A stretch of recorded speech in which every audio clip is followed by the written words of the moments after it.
एक बार मंत्रक नाम के जुलाहे के सब उपकरण जो कपड़ा बुनने के काम आते थे टूट गए। उपकरणों को फिर बनाने के लिए लकड़ी की ज़रूरत थी। लकड़ी काटने वाली कुल्हाड़ी लेकर वह समुद्र तट पर स्थित वन की ओर चल दिया। समुद्र के किनारे पहुंचकर उसने एक पेड़ देखा और सोचा कि इसकी लकड़ी से उसके सब उपकरण बन जाएंगे।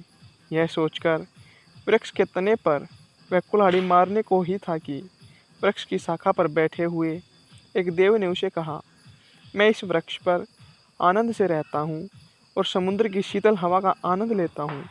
तुम्हारा इस वृक्ष को काटना उचित नहीं। दूसरे के सुख को छीनने वाला कभी सुखी नहीं होता। जुलाई ने कहा, मैं भी लाचार हूँ। लकड़ी के बिना मेरे उपकरण नहीं बनेंगे, कपड़ा नहीं बुना जाएगा, जिससे मेरे कुटुंबी भूखे मर जाएंगे। इसलिए अच्छा यही है कि तुम किसी और वृक्ष का आश्रय लो। मैं इस वृक्ष की शाखाएं काटने को विवश हूँ। देव ने कहा, मंत्रक, मैं तुम्हारे जवाब से प्रसन्न हूँ। तुम कोई भी एक वर मांग लो, मैं उसे पूरा करूँगा। केवल इस वृक्ष को मत काटो। मंत्रक बोला, यदि यही बात है तो मुझे कुछ देर की मोहलत दो। मैं अभी घर जाकर अपनी पत्नी से और मित्र से सलाह लेकर तुमसे वर मांगूंगा। देव ने कहा, मैं तुम्हारी प्रतीक्षा करूंगा। गांव में पहुंचने के बाद मंत्रक की भेंट अपने एक मित्र नाई से हो गई। उसने उसे पूछा, मित्र, एक देव मुझे वरदान दे रहा है। मैं तुमसे पूछने आया हूँ कि कौन सा वरदान मांगा जाए। नाई ने कहा, यदि ऐसा ही है तो राज्य मांग ले, मैं तेरा मंत्री बन जाऊंगा, हम सुख से रहेंगे। तब मंत्रक ने अपनी पत्नी से सलाह लेने के बाद वरदान का निश्चय करने की बात नाई से कही। नाई ने स्त्रियों के साथ ऐसी मंत्रणा करना नीति विरुद्ध बतलाया। उसने सम्मति दी कि स्त्रियां प्राय स्वार्थपरायणा होती हैं।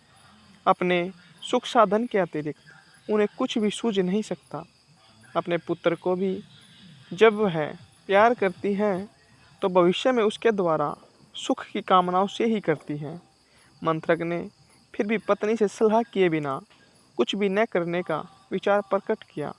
घर पहुंचकर वह पत्नी से बोला, आज मुझे एक देव मिला है।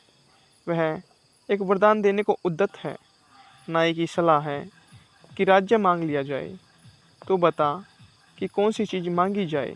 पत्नी ने उत्तर दिया, राज्य शासन का काम बहुत कष्टप्रद है। संधि विग्रह आदि से ही राजा को अवकाश नहीं मिलता। राजमुकुट प्राय कांटों का ताज होता है। ऐसे राजे से क्या अभिप्राय जो सुख न दे।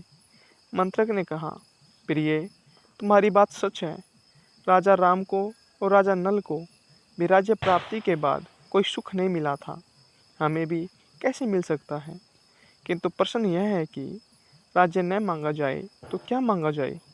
मंत्रक की पत्नी ने उत्तर दिया, तुम अकेले 2 हाथों से जितना कपड़ा बुनते हो उससे भी हमारा खर्च पूरा हो जाता है। यदि तुम्हारे हाथ 2 की जगह 4 हो और सिर भी 1 की जगह 2 हो तो कितना अच्छा हो। तब हमारे पास आज की अपेक्षा दुगना कपड़ा हो जाएगा। इससे समाज में हमारा मान बढ़ेगा। मंत्रक को पत्नी की बात जच गई। समुद्र तट पर जाकर वह देव से बोला, यदि आप वर देना ही चाहते हैं तो यह वर दो कि मैं 4 हाथ और 2 सिर वाला हो जाऊं।